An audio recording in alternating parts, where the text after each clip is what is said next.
माधवनगर परिसरातील कचरा डेपोमध्ये अनेक वर्षांपासून साचलेल्या कचऱ्याच्या समस्येवर अखेर तोडगा निघाला आहे।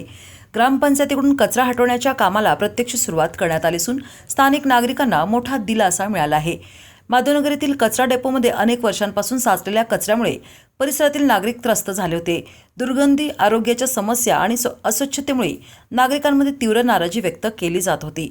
या पार्श्वभूमीवर ग्रामपंचायत सदस्य मिलिंद पाटील यांनी कचऱ्याचा प्रश्न मार्गी लागेपर्यंत ग्रामपंचायत कार्यालयातील खुर्चीवर न बसण्याचा निर्धार करत आंदोलन छेडले होते। तसेच सामाजिक कार्यकर्ते सुमित निकम यांनी 2024 पासून सातत्याने लेखी तक्रार देत हा मुद्दा प्रशासनाच्या निदर्शनास आणून दिला।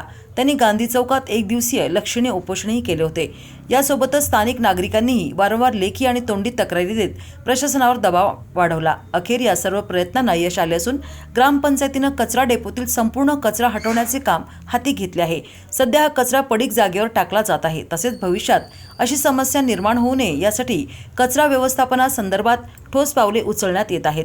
ग्रामपंचायतीकडून 15व्या वित्त आयोगातून सुमारे 4.5 लाख रुपयांचा निधी मंजूर करण्यात आला असून कचरा डेपोला संरक्षणात्मक कंपाऊंड उभारण्याचे कामही लवकरच सुरू होणार असल्याची माहिती ग्रामपंचायत सदस्य मिलिंद पाटील यांनी दिली आहे। एकूणच दीर्घकाळ प्रलंबित असलेल्या कचरा प्रश्नावर अखेर तोडगा निघाल्याने माधवनगरकरांना मोठा दिलासा मिळाला असून प्रशासनाच्या या कारवाईकडे सर्वांचे लक्ष लागले आहे। गेली कित्येक दिवस हा कचऱ्याचा प्रश्न लोकांना भासवत होता।